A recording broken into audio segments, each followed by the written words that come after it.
Muito bem, aqui é o professor Bruno Oliveira de volta aos nossos estudos sobre a lei das eleições e já chegamos ao artigo de número 30A, que vai falar sobre a captação e dos gastos ilícitos de recursos. Tanto a captação ilícita de recursos, quanto gastos ilícitos de recursos. E esse artigo ele é importantíssimo. Primeiramente, eu farei a leitura do artigo 30A. Nós podemos observar aí na lei das eleições que ele possui 3 parágrafos. O artigo 30A ele tem o seguinte texto. Qualquer partido político ou coligação poderá representar a Justiça Eleitoral no prazo de 15 dias da diplomação, relatando fatos e indicando provas e pedir a abertura de investigação judicial para apurar condutas em desacordo com as normas desta lei, relativas à arrecadação e gastos de recursos. Parágrafo 1º. Na apuração de que trata este artigo, aplicar-se-á o procedimento previsto no artigo 22 da Lei 64 de 1990.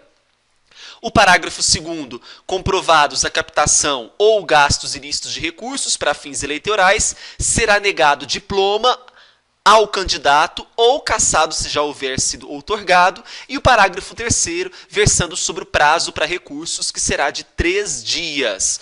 Bem, quando eu falo sobre a captação e dos gastos ilícitos de recursos, primeiramente nós temos que entender. Veja, captar recursos de forma ilícita, gastar recursos de forma ilícita. Então, toda aquela conduta, aquela ação praticada por candidato que está pleiteando o cargo eletivo, implicando violação da lei eleitoral. Que lei eleitoral que é essa? A lei que nós estamos estudando, a lei das eleições.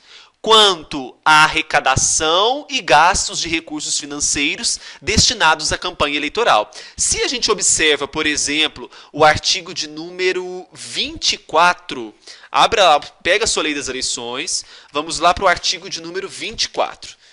O artigo de número 24, ele traz para nós as vedações de receber de forma direta ou indireta doação ou estimável em dinheiro procedente de...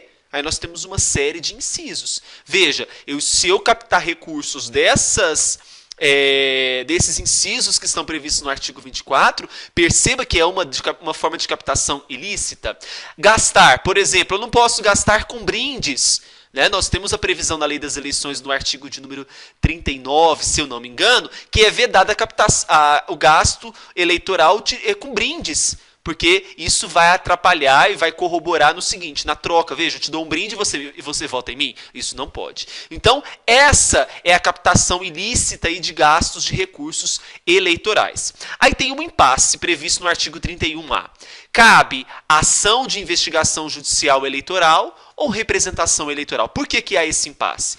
O que está previsto na lei das eleições, nós precisamos entender que caberão representações eleitorais. Está lá na previsão do artigo 96, que ainda nós vamos estudar no futuro. Então, qualquer violação de dispositivos da lei das eleições, cabe representação eleitoral. Mas aí o legislador...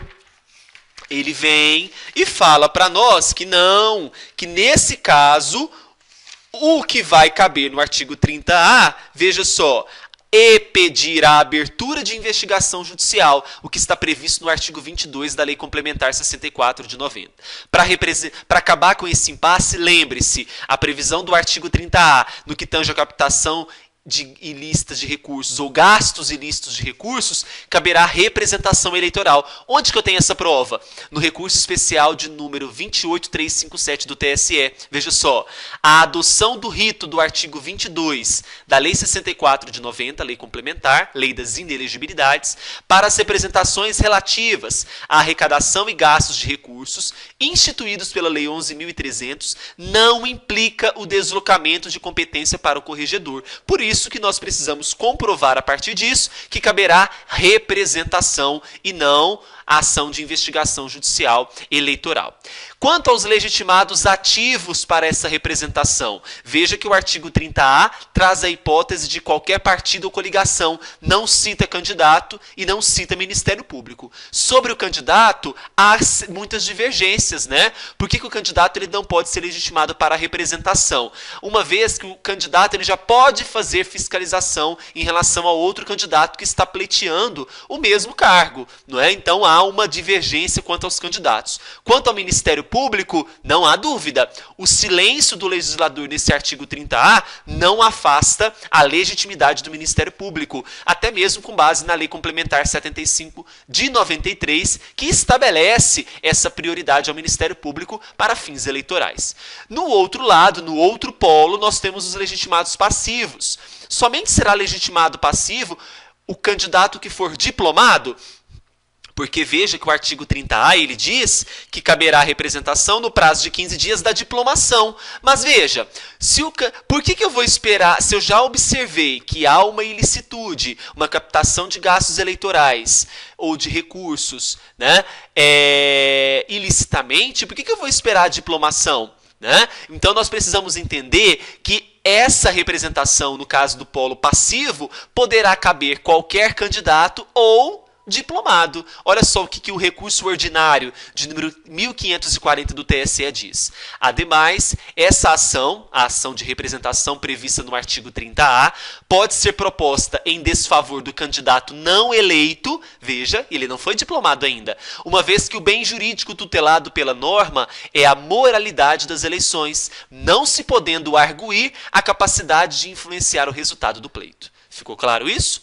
Bem, quanto à negação ou cassação do diploma, veja, comprovados então que houve a captação, houve o gasto ilícito de recursos para fins eleitorais, será negado o diploma ao candidato ou cassado se já houver sido outorgado. A previsão está lá no parágrafo 2º desse artigo 30A.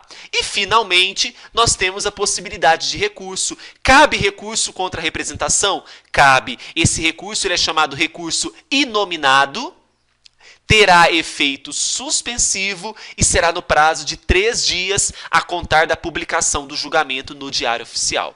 Tá? Então, muita atenção a esse artigo 30A. É possível que seja cobrado na sua prova, principalmente sobre esse impasse de representação. E nós já sabemos, a representação ela é possível. Uma outra questão que pode trazer a respeito do legitimado ativo para a representação, mesmo que não há menção do Ministério Público, o silêncio não afasta essa possibilidade. Tudo bem? Espero que tenham gostado. Próximo vídeo, próximo Minuto Eleitoral, falaremos sobre o artigo de número 31, que versará sobre as sobras eleitorais. Não perca. Tchau, tchau.